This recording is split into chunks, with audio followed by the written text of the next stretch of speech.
warmly welcomed by enthusiastic crowds along the route.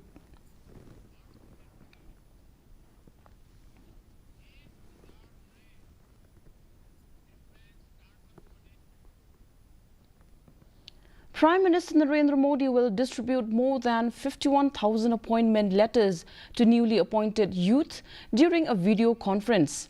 This Rozgar Mela underscores the Prime Minister's commitment to employment generation, empowering youth with meaningful opportunities for nation building. The event will be held at 40 locations nationwide, with new recruits joining various central government ministries and departments, including revenue, higher education, home affairs, defense and health.